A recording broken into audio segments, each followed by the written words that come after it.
Bonjour, et oui, retour d'un objectif de légende. Alors celui-ci, effectivement, il fait partie des très rares objectifs APS-C qu'on peut classer dans les objectifs légendaires, parce que je me souviens moi de sa sortie dans les années, alors je pense que c'était entre 2005 et 2010, si je me souviens bien. Moi j'étais en APS-C, que en APS-C à cette époque-là. C'était déjà un peu plus confidentiel d'être en plein format que maintenant. Il y avait beaucoup moins de boîtiers, d'une part, et puis ils étaient chers, surtout, et moins polyvalents aussi qu'ils ne sont maintenant. Il valait mieux à l'époque avoir un très bon boîtier APS-C, c'était beaucoup plus polyvalent qu'un boîtier plein format. Donc maintenant c'est un peu moins vrai, évidemment, on va dire. En tout cas, du coup, c'était compliqué sur un zoom en APS-C d'avoir une ouverture satisfaisante qui fasse qu'on puisse travailler en basse lumière facilement avec et d'un autre côté faire des beaux flous d'arrière-plan, notamment en portrait. Et donc quand Sigma a sorti ce 18-35 1.8, ça a été une petite révolution. Alors moi par contre, vous voyez, j'étais en Nikon à l'époque, donc j'aurais très bien pu l'acheter puisqu'il se faisait en monture Nikon. J'avais un Nikon D200. Je ne l'ai pas acheté à cause de son poids surtout et de son encombrement. Surtout son poids puisqu'il faisait plus de 800 grammes. C'est énorme, 800 grammes. C'est l'équivalent du poids d'un 24-70 2.8 du plein format actuel, et encore il y en a même qui maintenant sont moins lourds que ça, notamment le Sigma 24-70 2.8, la version 2 qui est largement sous les 800 grammes, donc pour vous dire l'évolution quand même. Bon, et ce nouveau 17-40, puisqu'il a évolué un petit peu sur la focale aussi, 1.8 donc, a suivi cette évolution, et heureusement, puisqu'on a un objectif qui ne pèse entre guillemets que 535 grammes. Et c'est chouette parce que 535 grammes, ça commence à pas faire beaucoup quand même. Alors attention, tout est relatif. N'empêche que sur un boîtier APS-C, on va dire suffisamment charpenté quand même. C'est sûr que si on prend chez Fuji par exemple un XT50 ou le dernier X5 qui vient de sortir notamment, ça risque de faire un peu gros et un peu lourd quand même sur ces boîtiers-là.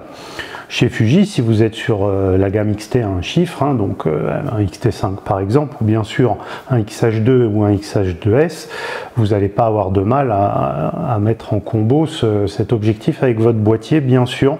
Alors, ça reste quand même conséquent, c'est sûr. Alors après, chacun voit un petit peu comme il veut, ça dépend de l'usage. Si c'est pour amener régulièrement, je dirais en vacances, en sortie ou autre, moi je trouve que ça fait toujours un peu lourd quand même, malgré tout, mais c'est personnel. C'est pas comme s'il pesait 700 ou 800 grammes, c'est clair. Donc ça reste satisfaisant. Après, il y a aussi l'encombrement, quand même, attention, c'est pas non plus tout à fait anodin, même si il n'est pas si gros que ça non plus. Alors l'histoire, c'est toujours en fait de savoir si parfois il vaut mieux pas acheter un boîtier plein format d'occasion avec je sais pas, par exemple un 28-70 2.8 d'occasion lui aussi, parce que maintenant on a quand même Sigma et Tamron qui en font un depuis quelques années. Surtout en monture Sony bien sûr, mais bon, on achète un boîtier Sony plein format d'occasion, je veux dire, dans ce cas-là. Est-ce que des fois ça vaut pas mieux de faire ça que d'acheter un objectif APS-C, vous voyez, qui veut absolument faire que ça ressemble, les photos ressemblent au plein format? C'est toujours un petit peu la limite de l'exercice, évidemment. Moi j'avais dit par exemple en Fuji, en monture Fuji, j'aurais jamais acheté le 16-55 2.8, la version 1, qui était même encore plus lourde et plus encombrante que ce 17-40 f1.8, donc c'est dire, voilà. Alors par contre, j'ai acheté le 16-55 2.8 version 2, parce que lui, d'accord, il est beaucoup plus léger, beaucoup moins encombrant. Et lui, par exemple, on va en parler du comparatif avec ce 17-40, lui il pèse 410 grammes, C'est-à-dire que, et puis je ne sais pas si vous voyez bien l'encombrement, hein, mais en plus de peser 410 grammes, il n'est pas encombrant du tout. Il a une bague d'ouverture, hein, comme évidemment décliquable, exactement comme ce Sigma. Bref, donc là je trouve que on a un objectif cette fois-ci qui s'entend très bien en combo, par exemple. Moi c'est le cas avec le XT5. À 535 grammes, est-ce que je prendrais quand même? Je sais pas, j'avoue, je sais pas. Hein. Je sais que j'ai le 70-300 qui pèse, je crois, 580 grammes hein, de mémoire de Fuji. Donc c'est un petit peu plus lourd que ce 17-41-8. Donc je vois ce que ça fait quand même d'avoir un objectif de plus de 500 grammes sur le boîtier. Est-ce que si c'était mon zoom à tout faire, ça irait? Moi personnellement, ça serait vraiment la limite quoi. Je préfère mes 410 grammes là avec mon 16-55 de 8. En tout cas, voilà. Personnellement. Hein. Maintenant, ça n'enlève rien à ce nouvel objectif. Il a gagné 1 mm en grand angle et ça, évidemment, c'est super. Hein. Donc, qu'on soit en monture Fuji ou Sony, on aura donc l'équivalent d'un 25,5 mm, c'est-à-dire qu'on se rapproche quand même petit à petit du 24, hein, même si c'est pas tout à fait ça. Là, on s'en rapproche. Et à l'autre bout, on a gagné aussi 5 mm, donc ça fait un équivalent 60. Donc c'est pas mal quand même. Hein. Alors je sais qu'il y en a beaucoup qui disent, alors je viens de voir la vidéo de Damien Bernal hein, notamment, mais il y en a d'autres qui le disent, de toute façon, 35, 40, même 50 mm finalement, même si on n'a que 40, vu surtout si on a un capteur 40 mégapixels ou le 32 mégapixels du Canon R7 par exemple, on peut recropper derrière, c'est pas vraiment un sujet. Alors bah là je suis moyennement d'accord parce que vous pouvez décaler le raisonnement à ce moment-là. Hein. Moi par exemple à 55 f2.8, si j'applique le même raisonnement, eh ben, je peux aller jusqu'à un équivalent 70 de l'APS-C. Hein, je veux dire, dans ce cas-là, un équivalent 70 de l'APS-C en ayant une définition toujours très acceptable. Donc, vous avez, certes, c'est plus facile de, entre guillemets, tricher en croppant à l'extrémité longue qu'à l'extrémité courte. Vous ne pouvez pas inventer la photo hein, si vous n'avez pas assez de recul. Mais il ne faut pas non plus, je trouve, abuser là-dedans. Ça reste un 40 mm, donc équivalent 60 en boot zoom, ce qui est quand même pas mal.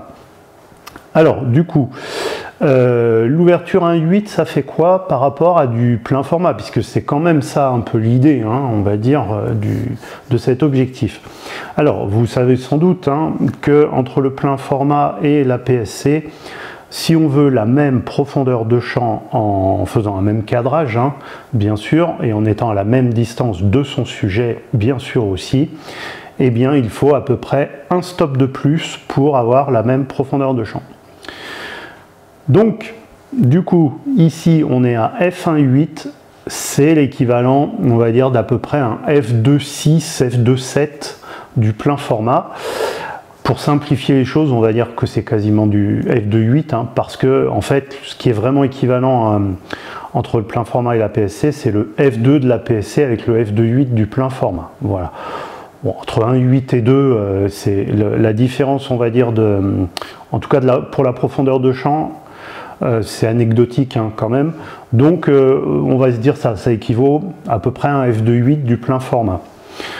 Donc ça veut dire qu'en focale, ça équivaudrait à un 25,5-60 f2.8 du plein format.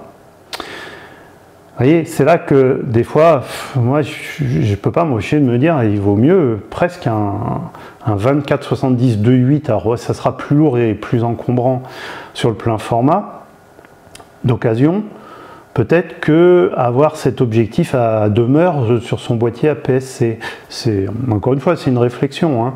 Je ne peux pas m'empêcher de penser au dernier Panasonic 24-60 f2.8 qui vient de sortir. Il pèse exactement le même poids, ou à 10 grammes près, quoi. Il coûte exactement le même prix. 999 €. Il est à f2.8 constant. En bout de zoom, il est à 60 mm, c'est exactement la même équivalence que ce 17-40. Et par contre, en début de zoom, il est à 24. Donc c'est un peu mieux pour le grand angle. Et vous voyez, on est au même prix, on est au même poids. Bon, alors après, il faut un boîtier Panasonic pour le monter dessus, évidemment. Hein, mais voilà, moi, ça me fait toujours un peu tiquer. Et je trouve finalement que le 1655 de 8, là, en tout cas chez Fuji, hein, est plus polyvalent. Alors on l'a aussi chez Sony, hein, le 1655 de 8 est plus ancien, mais enfin c'est un très bon objectif. Hein. Le 1655 de 8 n'est pas très connu hein, chez Sony. D'ailleurs, il pèse à peu près le même poids. Alors lui, par contre, il est un peu plus lourd que le nouveau 1655 de 8 de Fuji, où là, Fuji a vraiment fait un exploit. Hein. Et j'allais dire heureusement, parce que sinon, ce 1655 de 8 là, il aurait moins d'intérêt par rapport à ce nouveau 1741-8 de Sigma. Hein. S'il avait pesé le même poids, par exemple, alors certes, il est plus polyvalent en focale, mais là, ça se réfléchirait d'autant plus. Alors, ça se réfléchit toujours, surtout que il n'est pas donné, il est plus cher, hein, clairement. Alors c'est un Fuji évidemment aussi, hein, c'est un objectif constructeur. Voilà, bon. Après sur la qualité optique, il est très bon. Hein, j'ai vu le premier test suite donc de Damien Bernal, mais enfin j'ai aucun doute. Alors on a toujours les petites limites, évidemment, à pleine ouverture, à la plus courte focale, alors surtout 1.8 en plus. On n'est pas tout à fait homogène entre le centre et les bords. Bon, évidemment, hein, j'allais dire. En fermant, notamment pour la photo de paysage, tout s'arrange et il est très net. Voilà, bon, bah, c'est un peu la même chose que ce 1655, hein, finalement. J'en finis avec le comparatif avec le 1655 hein, de 8, que ce soit en monture Sony ou Fuji. Qu'est-ce que ça fait comme différence en profondeur de champ entre le 2.8 à 55 mm donc, et le 1.8 à 40 mm? On a vu que l'équivalence c'est à 60 mm qu'elle se fait, hein, c'est-à-dire si on prend par exemple le Panasonic 24-60 f2.8, à 60 f2.8 il donnera le même flou d'arrière-plan que le 41.8 quoi. Donc bah, vous voyez là c'est 55 f2.8. Alors ça fera un petit peu moins de, il y aura un peu plus de profondeur de champ, donc un petit peu moins pardon de flou d'arrière-plan que sur le 41.8, mais ça va être léger. Hein. Là, on sera très loin d'avoir un stop d'écart entre les deux. Donc, la polyvalence du 1655 de 8, elle reste quand même tout à fait réelle. Et en portrait, il est presque aussi bon. Hein. Il a aussi 11 lamelles, je veux dire, pour faire le beau flou d'arrière-plan.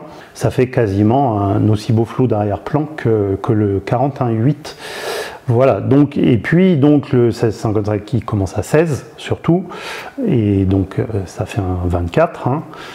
Donc voilà, après, là où je pense qu'il va quand même se démarquer, ce 17-40-1.8, c'est sur les autres focales, je dirais, hein, sur toutes les focales intermédiaires, où on en a vraiment besoin en basse lumière, qu'on ne veut pas trop monter dans les ISO, même si aujourd'hui on sait que, alors surtout en photo, on peut monter dans les ISO quand même sans trop de problèmes. En vidéo, c'est autre chose. Dans des environnements vraiment peu éclairés en vidéo, ça peut se concevoir. Si on veut quelque chose de polyvalent et pas une focale fixe, hein, d'être plutôt avec un zoom comme celui-ci. Bon, ok. Du coup, son prix, est-ce qu'il est bien placé? Bah, je pense que de toute façon, il n'a pas de concurrence absolument frontale. Et puis, vu le produit, oui. Hein, je pense qu'il est placé au bon prix, très clairement, 1000 €. Il n'y a pas grand chose à dire là, je pense. Hein. Dernière remarque, cet objectif sur un Canon, hein, donc un R7 par exemple, n'oublions jamais hein, qu'en APS-C c'est comme ça depuis toujours avec Canon, et c'est d'ailleurs dommage qu'ils aient jamais changé ça en fait. On a un capteur qui est un petit peu plus petit que les autres APS-C, et donc le facteur de conversion par rapport au plein format, c'est pas 1.5 mais c'est 1.6. Ça paraît pas grand chose, mais là où cet objectif en grand angle c'est un 25,5 chez Sony et chez Fuji, c'est un 27,2 chez Canon. C'est pas la même chose en grand angle, très clairement, hein. Il est plus près du 28 alors que les deux autres sont plus près du 24. Voilà, donc c'est le problème, hein, c'est le problème, les grands angles chez Canon. Alors les objectifs Canon en général essayent de tenir compte, et encore, hein, j'allais dire, mais essayent dans une moindre mesure de tenir compte de cette petite différence. Mais quand c'est les objectifs tiers, ils vont pas s'amuser à faire des focales différentes suivant les marques, hein. Ils sont bien gentils Canon, mais voilà quoi. Hein, donc cet objectif a un peu moins d'intérêt, je trouve, en monture Canon finalement.